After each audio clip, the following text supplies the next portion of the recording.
You fired the only person who knew where everything was buried. I heard those words before I understood why Ethan Romano was staring at my empty chair.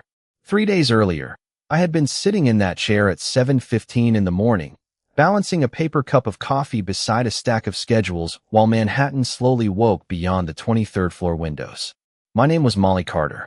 I was 31, white-skinned, plus size, and the executive assistant to a man whose reputation could make an entire conference room go silent. Ethan was 38, white-skinned, broad-shouldered, always dressed in dark tailored suits, with tattoos covering his body from his neck down to his legs, most of them hidden beneath expensive fabric and a carefully controlled expression. He was known as a Mafia Boss, although nobody at the company used that title around him. They did not need to. People lowered their voices when Ethan walked past. Meetings started exactly on time when he was expected. Coffee appeared before he asked for it. Doors opened before his hand reached them. And somehow, I was the one person who never seemed impressed. Not because I was brave. I was simply too busy keeping his life from falling apart. I knew which investor hated morning meetings. I knew which client needed 3 reminders before signing anything. I knew Ethan took his coffee black, hated crowded elevators, and kept a spare phone in the second drawer of his desk. I also knew that the blue folder on my desk that morning was not supposed to be there. I noticed the difference immediately.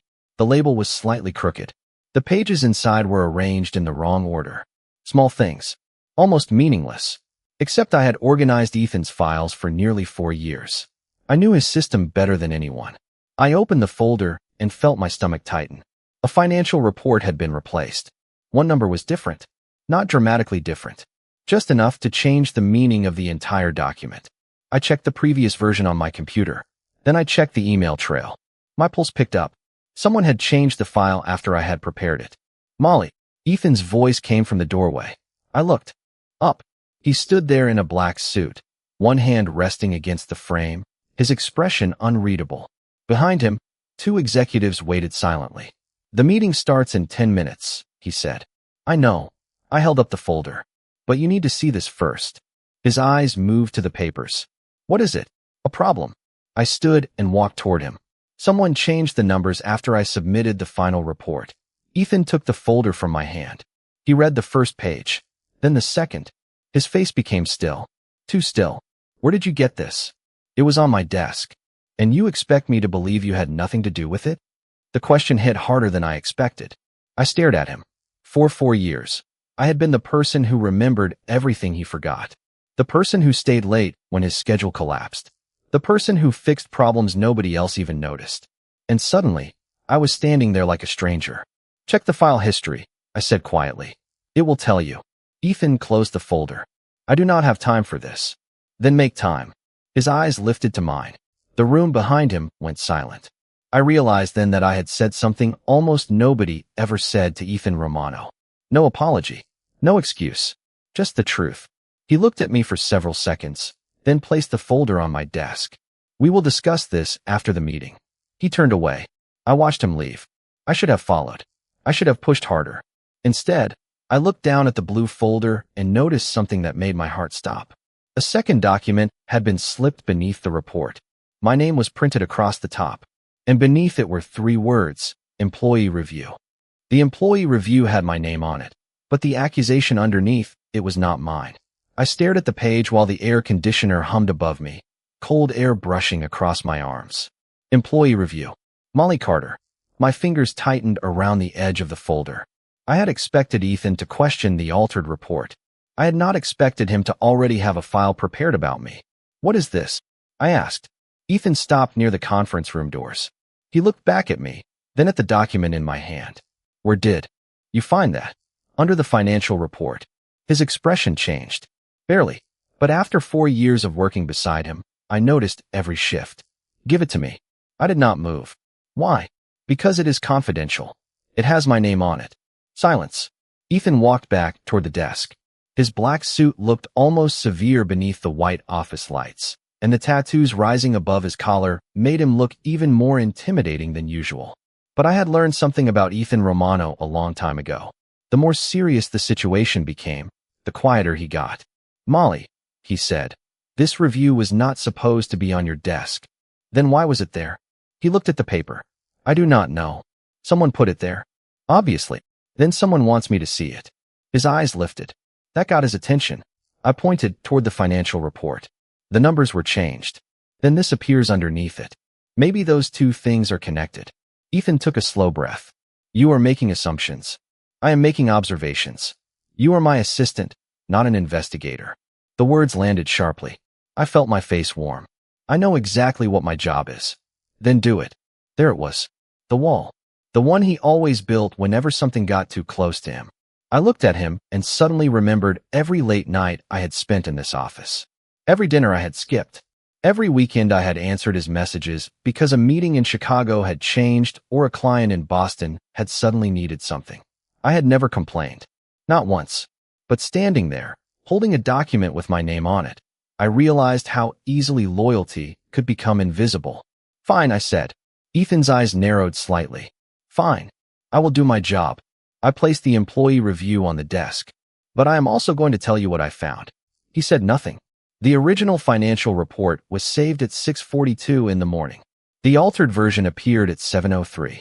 I was already downstairs getting coffee at 7:03. His expression remained controlled. How do you know? Because I have a calendar reminder at 7 o'clock every morning. I was in the elevator when the file changed. I pulled out my phone and opened the record. I also have the email timestamp. Ethan looked at the screen. For the first time that morning, doubt appeared in his face. Not doubt about me. Doubt about someone else. I saw it. So did he. Who had access? I asked. Several people. Then start there. He took the phone from my hand and studied the information. You should have brought this to me sooner. I almost laughed. I tried. He looked up. You brought me a folder. I told you there was a problem. You told me you did not have time. That silenced him. The conference room door opened behind us. One of the executives stepped inside. Mr. Romano, they are waiting. Ethan did not look away from me. Tell them to wait. The executive froze. I did too. Ethan turned toward him. 10 minutes. The door closed again. I stared at Ethan. You just delayed a room full of executives for 10 minutes. Yes. For this. His gaze returned to the altered report. For you. My heart gave one uncomfortable beat. I ignored it. Then used the 10 minutes wisely. I pointed to the document. Find out who changed that file. Ethan picked up the report. And the review? I looked at my name printed across the page. Find out who wrote it. His eyes met mine. I will. I reached for my coffee. It had gone cold. I took one sip anyway. Then Ethan's phone rang. He checked the screen. His expression changed instantly. Who is it? I asked. He answered without looking at me. The person who has access to the original file. I stopped breathing for a second. Ethan listened in silence. Then his eyes moved slowly toward me. And they are asking for you. The phone call lasted less than 30 seconds, but somehow it changed the entire morning. Ethan lowered his phone slowly and looked at me across the office. They are asking for you, he repeated. I felt the cold coffee cup against my palm. Who? Daniel Mercer. I knew the name. Everyone did. Daniel was one of Ethan's senior financial advisors, a man who had worked with the Romano organization for almost 8 years. He was polished, confident, and always seemed to know exactly what Ethan wanted before Ethan said it. Why does Daniel want me? Ethan did not answer immediately. That bothered me more than the question itself. He says he found something in the original file. What? He would not tell me over the phone. I stared at Ethan. Then why does he need me? His jaw tightened. That is what I intend to find out. 10 minutes later, we were walking through the marble hallway toward the private conference room. I could hear the low hum of conversation before we reached the door. 2 executives stood outside. They moved aside immediately when Ethan approached. That was Ethan Romano. He did not ask people to make room. They simply did. I followed him inside. Daniel stood near the window with a tablet in his hand. He was in his early 50s, gray at the temples, perfectly dressed, and far too calm for someone who had just interrupted an important business meeting. His eyes moved toward me. Miss Carter. Daniel. Ethan closed the door. You asked for her. I did. Why? Daniel looked at Ethan. Because she was right. My stomach tightened. Ethan's expression did not change. About what? Daniel placed the tablet on the conference table. The report was altered. I stepped closer. You confirmed it? Yes. When? 7 minutes ago. I looked at Ethan. He was watching Daniel now, not me. Something had shifted in the room. A few minutes earlier, I had been the assistant trying to prove that someone had changed a file. Now the person who had access to the original records was standing in front of us, saying I had been correct. Who changed it? Ethan asked. Daniel hesitated. Just for a second. But I saw it. That is complicated. Ethan's voice became quieter. Try again. Daniel looked at me. The altered report was created from a workstation assigned to your department. My heart sank. My department? Yes. Which workstation? Daniel looked at Ethan. Then back at me. Yours. Silence. I felt my face go cold. That is impossible. The system says otherwise. I was downstairs getting coffee. I know. Then someone used my computer. Daniel nodded. That is what I believe. Ethan finally spoke. Then why did you ask for Molly? Daniel reached toward the tablet and turned it around. A list of access records appeared on the screen. My name was at the top. Beneath it were several timestamps. One caught my attention immediately. 7:03 in the morning. Then another. 7:05. Then another. 7:07. I looked at Ethan. I told you I was not at my desk. I know. His answer came quickly. Too quickly. I searched his face. Do you believe me? He did not answer. That hurt. More than I wanted it to. I had spent 4 years learning how Ethan thought, how he worked, how he made decisions. I had never once asked him whether he trusted me. I had assumed the answer was obvious. Apparently, it was not. Daniel cleared his throat. There is another problem. Ethan looked at him. What? Daniel tapped the screen. The employee review was created at 7:08. My breath caught. The review with my name? Daniel nodded. Yes. Ethan's eyes moved toward me. I could feel the tension in my shoulders. Who created it? Daniel looked down at the screen. His face changed. That is the part one do not understand. Why? Daniel turned the tablet toward Ethan. Because the review was created using your executive authorization. Ethan went completely still. I stared at him. Your authorization? He looked at the screen. I did not create that. Daniel swallowed. The system says you did. Nobody spoke. Then Ethan slowly raised his eyes toward me. For the first time that morning, he did not look like a mafia boss who had every answer. He looked like a man who had just realized someone had been manipulating both of us. Then Daniel said, and there is one more thing you need to see. There is one more thing you need to see. Daniel's words stayed in the air while the conference room seemed to shrink around us. I looked at the tablet, then at Ethan, waiting for an explanation that did not come. Daniel swiped to another screen. A second set of access records appeared, this time showing the employee review that had been created under Ethan's authorization. Look at the time, Daniel said. 7:08 in the morning. I checked my phone. I was still downstairs. I know, Daniel said. But someone entered your office at 7:06. My stomach tightened. Who? Daniel enlarged the record. The name appeared beneath the timestamp. My name. Molly Carter. I stared at it.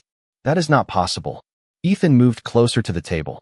His dark suit shifted as he leaned toward the screen, revealing a small section of the tattoos that covered his skin from his neck downward. Show me the access location. Daniel tapped the screen. A floor map appeared. The system recorded the login from her workstation. I shook my head. I was not there. I believe you, Daniel said. I looked at him. You do? The camera records from the hallway. You were downstairs at 7:06. Relief came first. Then confusion. If I had not been at my desk, someone had used my credentials. Ethan straightened. Pull the hallway footage.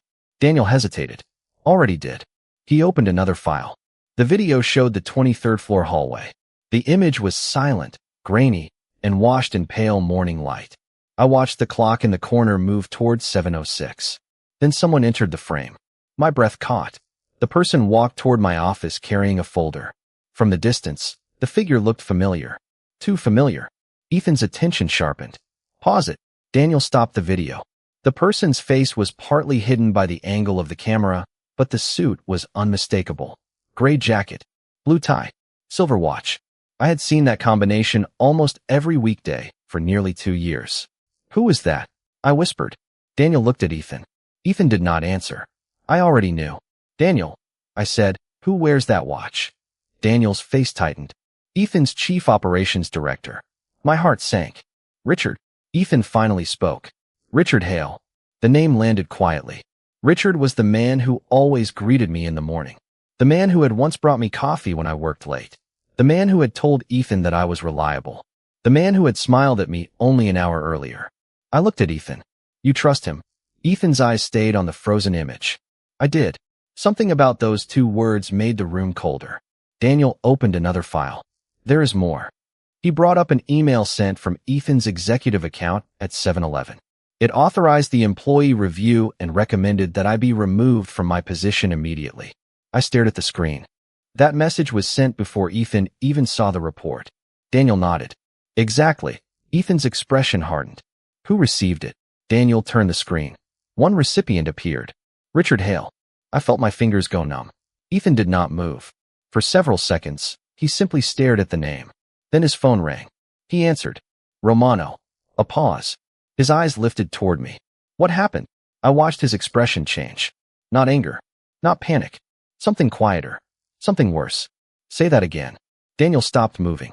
Ethan listened for another moment, then lowered the phone. Richard is downstairs. My heart dropped. Why? Ethan looked directly at me.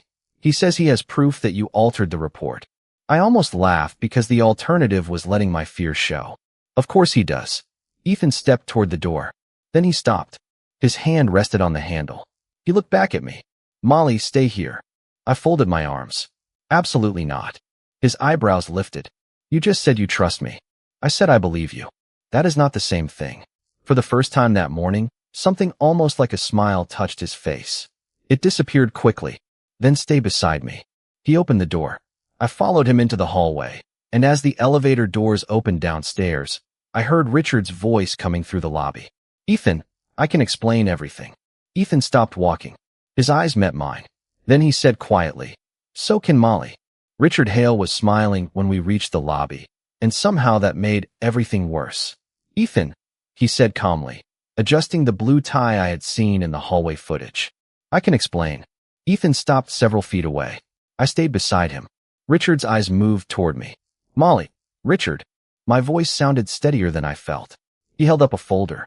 I have proof that the financial report was altered from your workstation. Then you should show it. Richard looked surprised. Maybe he expected me to stay quiet. I had done that for years. I was good at being useful and invisible. But something had changed that morning. I was tired of being invisible.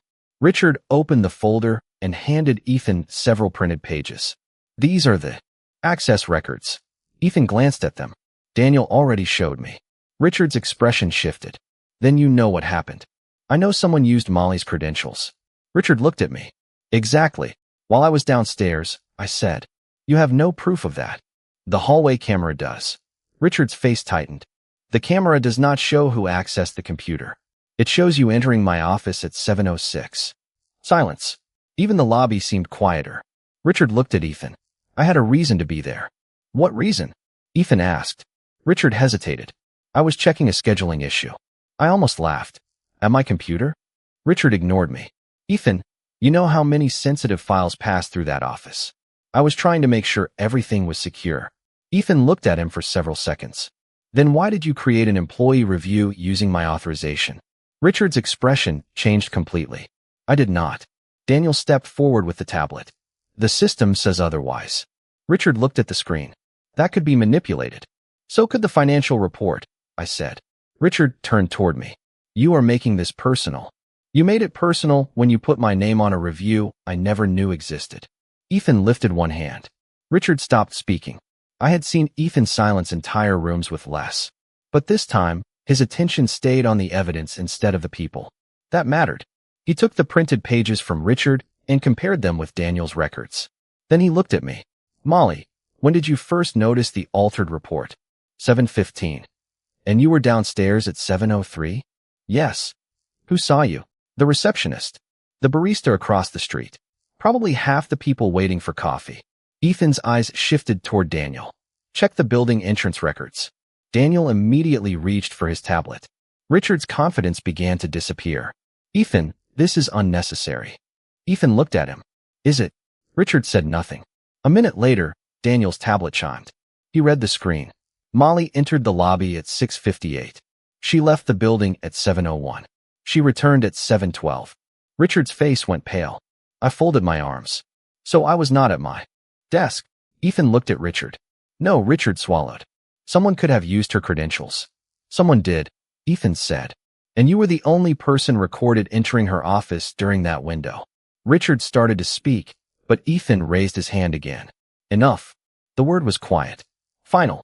Ethan turned toward me. For a second, I expected an apology. Instead, he said, I owe you an explanation. I looked at him. You owe me more than that. His eyes narrowed slightly, but he did not argue. You are right. Those 3 words almost stunned me more than the evidence. Ethan Romano did not admit mistakes easily. Richard looked between us. Ethan, you cannot seriously believe her over me. Ethan's expression became unreadable. I am not choosing between you and Molly. He looked down at the documents. I am choosing the evidence. Richard's confidence disappeared completely. Then Daniel spoke from behind us. Mr. Romano, I found the original authorization. Ethan turned. Where? Daniel looked at me first. It was not created from Ethan's office. My heart started beating faster. Where was it created? Daniel looked at Richard. From his workstation. The lobby went silent. Richard stared at the tablet. Ethan stared at Richard. And I suddenly understood something that made my stomach turn. The person who had tried to make me look responsible had been sitting close enough to Ethan that nobody ever thought to question him. Richard did not answer. He simply stared at the tablet in Daniel's hands, as if the evidence might change if he looked at it long enough. I watched Ethan instead. His face had gone completely still. That was the version of him I had learned to recognize over 4 years. When Ethan Romano was angry, he became quiet. When he was surprised, he became quieter. But when something truly mattered, he stopped pretending not to care. Richard, he said, explain.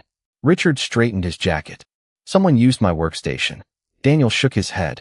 The authorization was created under your credentials, from your workstation, at 7:08. That does not prove I created it.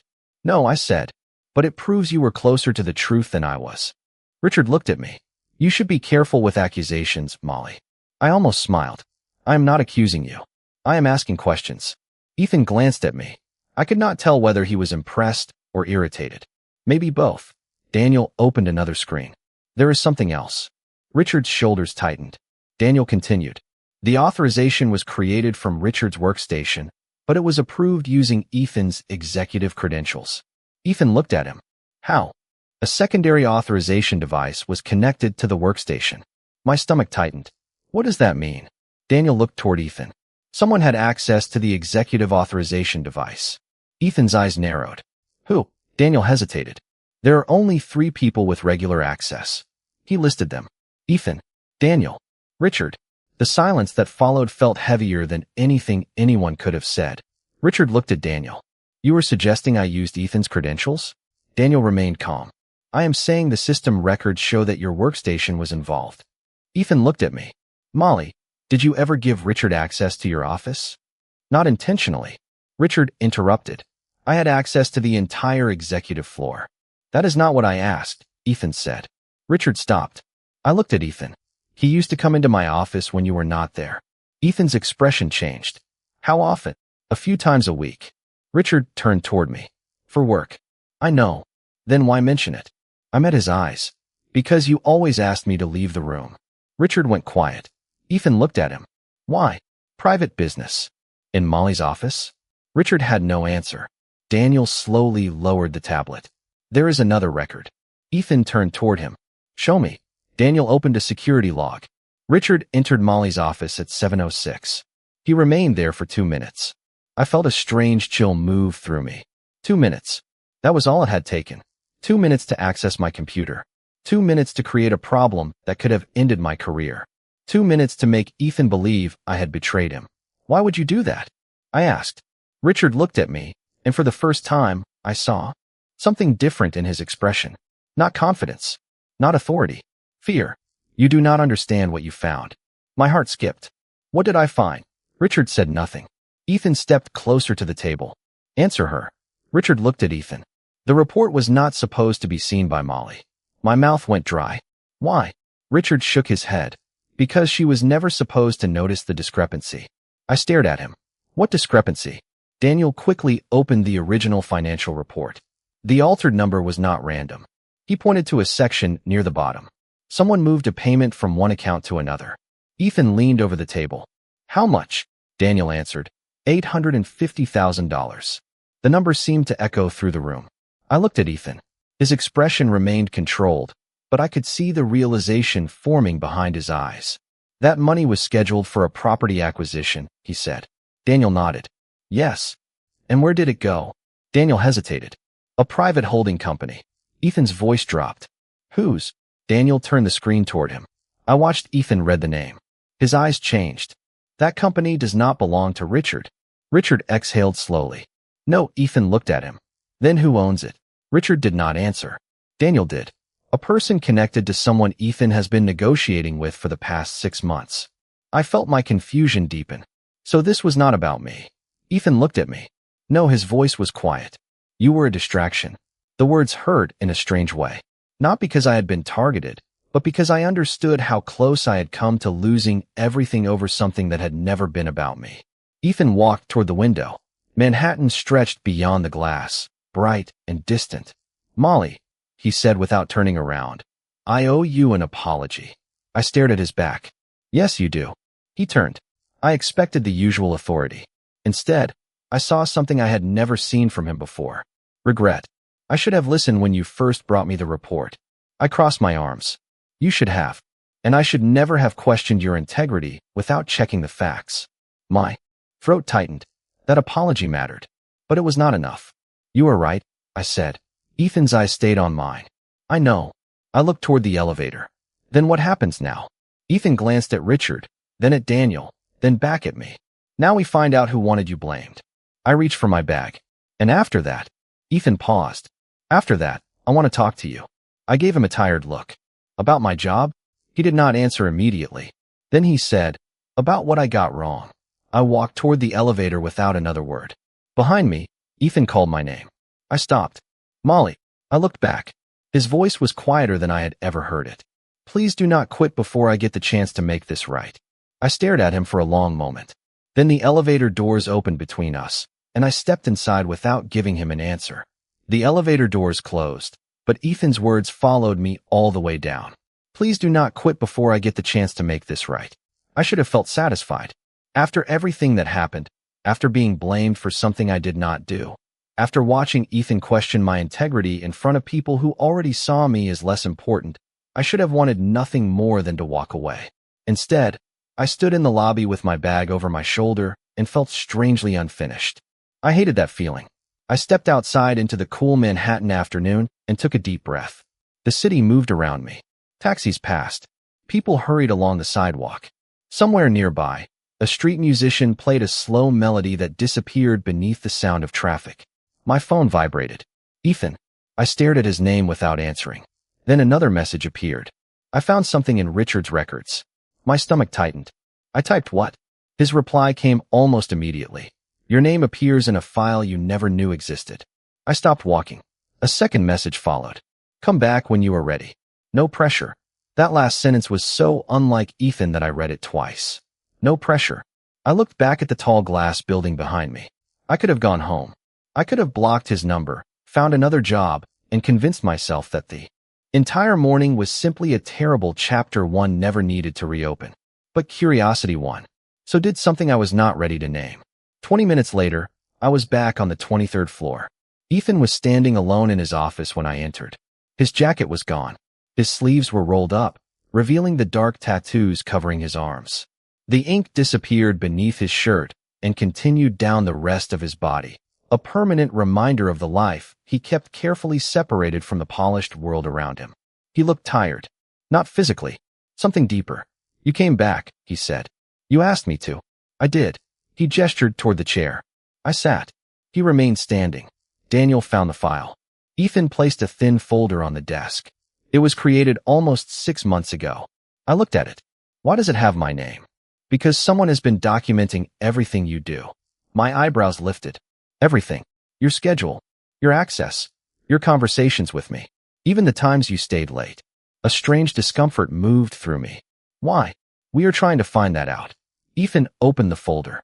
Inside were copies of emails, meeting schedules, and notes I recognized immediately. Some were completely harmless.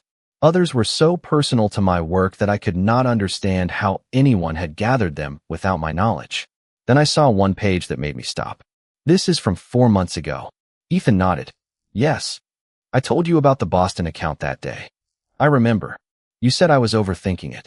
His eyes lowered. I remember that too. I looked at the page again. Someone had written a note beside the record. She notices more than she should. I felt my chest tighten. Who wrote that? Ethan did not answer. Ethan. He looked at me. Richard did not start this alone. The room went quiet. What do you mean? The person behind the financial transfer has been using people inside my organization for months. Richard was only one part of it. I stared at him. And me? Ethan's voice softened. You were never the target. You said that yesterday. I know. Then why keep tracking me? Ethan paused. Because you kept noticing things. I almost laughed. So I was inconvenient. You were dangerous to their plans because you paid attention. The words left me silent. Not dangerous because I had power. Not dangerous because I had influence. Just because I noticed things other people ignored. I looked down at the folder. Suddenly, all those years of being treated like the assistant who handled coffee, schedules, and forgotten details felt different. Maybe those details had always mattered. Maybe I had simply been the only person who knew their value. Why did you never see it? I asked. Ethan's eyes met mine. Because I was looking at your position instead of you. That answer hurt more than an excuse would have. I closed the folder. That is the first honest thing you have said to me today. I have been honest all day. No, you have been factual. His expression shifted. I continued. There is a difference. Ethan leaned against the desk. Explain it. Facts tell you what happened. Honesty tells you what it means. He said nothing. I looked at him. You thought I was careless because I was an assistant. You thought I was overstepping because I noticed problems before you did. And when something went wrong, I was the easiest person to blame. His jaw tightened. You are right. I looked away. I do not want you to agree just because you feel guilty. I do not. His voice was steady. I agree because I was wrong. That stopped me. Ethan opened another document. There is one more thing. I looked back. What now? He slid a page across the desk. It was a recommendation for a promotion. My name was at the top. This was written 6 months ago, he said. I had planned to offer you a new position. I stared at him. You were going to promote me? Yes. Then why did you never tell me? Ethan looked directly at me. Because I kept waiting for the right time. I shook my head. There is always a right time to recognize someone. He absorbed that without defending himself. Then he said something that made me forget the folder entirely. Molly, I did not just lose a good assistant today. His eyes stayed on mine. I nearly lost the person who understood my world better than anyone else because I was too arrogant to understand hers. I had no answer. For once, Ethan did not try to fill the silence. He let it remain. And in that silence, I realized something uncomfortable. I was no longer thinking about whether I wanted my old job back. I was wondering whether Ethan Romano could become the kind of man I would ever want to work for again. The offer on Ethan's desk looked better than anything I had ever dared to ask for, and somehow that made it harder to accept. Executive Operations Director, I read quietly. That is not an assistant position. No, Ethan said. It is not. The room smelled faintly of coffee and rain from the open window, and for a moment I forgot the strange folder, Richard's records, and the $850,000 that had almost turned my career into a question mark. I looked at Ethan. You wrote this 6 months ago? Yes. Before you thought I was careless? His eyes held mine. I never thought you were careless. I gave him a look. You certainly acted like it. He accepted that without defending himself. That was becoming a pattern, and I did not know what to do with it. Ethan moved around the desk and sat across from me. His sleeves were still rolled up, dark tattoos covering his arms before disappearing beneath his shirt. I want you to understand something, he said. I am not offering this because I feel guilty. Good. I am offering it because I was wrong about what you were capable of. I leaned back. That sounds almost like an apology. It is. You need more practice. A tiny smile appeared at the corner of his mouth. Apparently. I looked down at the offer again. The salary was almost double what I made. The position came with authority I had never been given. My own office. My own team. A company card. Even a better health plan. It was everything I had spent years working toward. Yet I could not stop thinking about that blue folder sitting on my desk that morning. About my name printed beneath the words employee review. About Ethan looking at me and asking whether I expected him to believe me. I do not want this, I said. Ethan's face changed. Why? Because I do not want a promotion from a man who only realized my value after someone tried to blame me.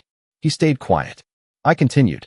I want to know that the next time I tell you something is wrong, you will listen before you decide I am the problem. Ethan looked at me for several seconds. You have my word. Your word does not mean much to me right now. That landed. His gaze dropped briefly to the desk. Then he picked up the offer and tore it in half.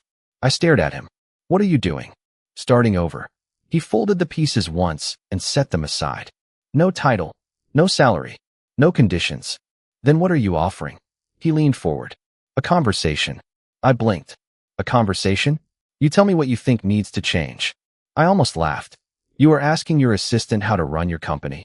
I am asking the woman who kept my schedule from collapsing for 4 years. The words were simple, but they carried something different now. Respect. I looked toward the windows. Manhattan was turning gold beneath the late afternoon sun. Somewhere below us, people were rushing home, carrying groceries, answering phones, worrying about rent, dinner, traffic, tomorrow. Ordinary problems. I suddenly wanted something ordinary too. I want boundaries, I said. Ethan nodded. Name them. No calls after 8 in the evening unless something is genuinely urgent. Agreed. No changing my schedule without telling me. Agreed. No assuming that because you are the mafia boss, everyone around you has to say yes. His eyebrows lifted. That one may be difficult. Then practice. His mouth almost curved again. Agreed. I looked at him. And one more. Go ahead. If I ever tell you that something feels wrong, you listen. Ethan did not hesitate this time. I listened. Something inside me loosened. Not completely. Trust does not return because someone says the right words once. It returns slowly. Through patterns. Through choices. Through the quiet moments nobody else sees. I stood and reached for my bag. I am not accepting the promotion today. Ethan's expression remained calm, but disappointment passed through his eyes. I understand. But I will stay until we finish figuring out what Richard was doing. His eyes lifted. You will. I want the truth. And after that, I paused at the door. After that, I decide. Ethan nodded. He did not tell me to stay. He did not ask me to promise anything. He simply let the decision belong to me. I opened the door. Molly. I looked back. Ethan's voice was quieter now. Thank you. I almost smiled. Do not thank me yet. Why? I stepped into the hallway. Because I have a lot of changes I want to make around here. Behind me, there was a long silence. Then Ethan said, I was afraid you might say that. I smiled as the door closed between us. But before I reached the elevator, my phone vibrated. A message from Daniel. We found another file. This one was created before Richard ever entered your office. I stopped walking. Then another message appeared. Molly, your name is not the only one in it. My name was not the only name in the file. I read Daniel's message twice before calling him. Whose name is there? He did not answer immediately. Then he said, Ethan's. I stopped breathing for a second. What do you mean? Come back upstairs. I turned around. The elevator doors were still open behind me. I stepped back inside. When I returned to the 23rd floor, Ethan was standing beside Daniel in the conference room. Richard was gone. The room felt different without him, quieter somehow. Daniel had several documents spread across the table. Ethan looked at me. What did Daniel tell you? That your name is in another file. Ethan glanced at Daniel. Show her. Daniel opened the folder. The first page contained Ethan's name, followed by a series of dates. My name appeared beneath his. Then Richard's. Then 3 other names I recognized from the company. I looked at Ethan. What is this? A record of internal decisions, Daniel said. Someone has been tracking which people influence Ethan's business choices. I frowned. Why would anyone care about that? Daniel turned another page. Because they were trying to identify who Ethan trusts. My eyes moved back to the list. Ethan, Richard, Daniel, Molly. And I was on it because I worked for him. Not exactly, Daniel said. He pointed to a note beside my name. Trusted judgment. I stared at the words. That was written by someone else. Yes. Ethan moved closer. Keep reading. I turned the page. Another note appeared. She notices inconsistencies before senior management does. Then another. She has influence without realizing it. My chest tightened. I looked at Ethan. Someone was studying me.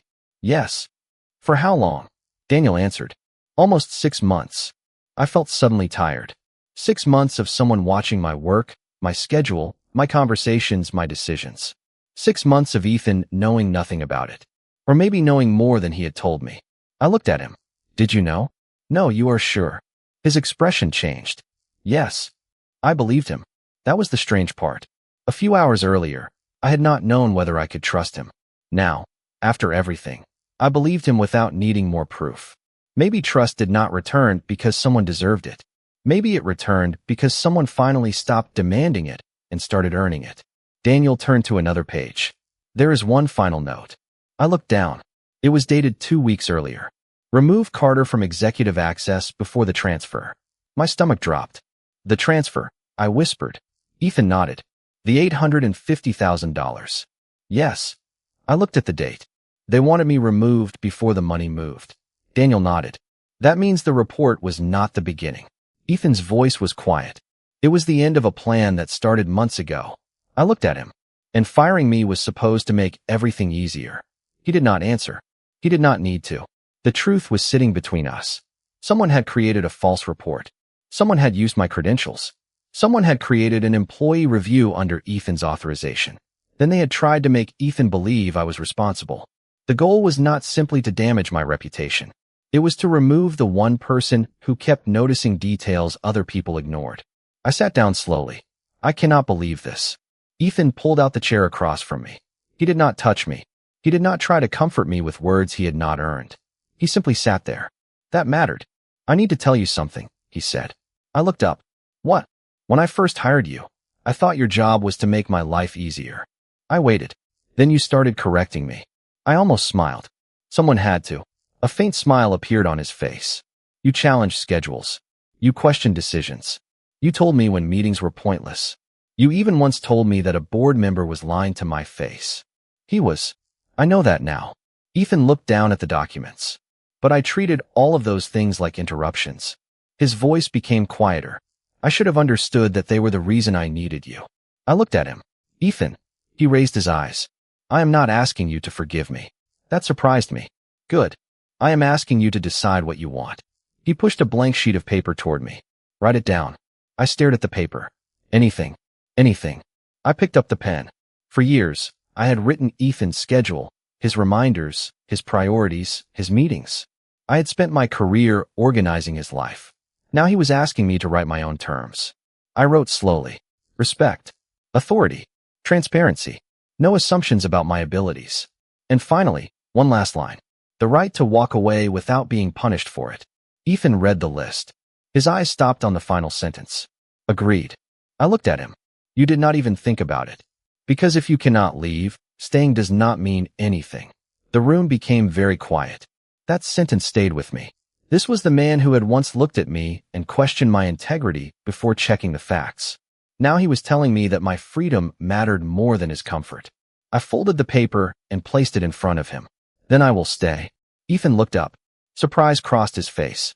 As my assistant? I shook my head. No, his expression tightened. Then what? I smiled for the first time that day. As the person who tells you when you are wrong. Ethan leaned back, and for once, the Mafia Boss had absolutely nothing to say. And that was when I understood the truth I had never expected to learn in his office. I had not earned my place by becoming smaller. I had earned it by finally refusing to disappear.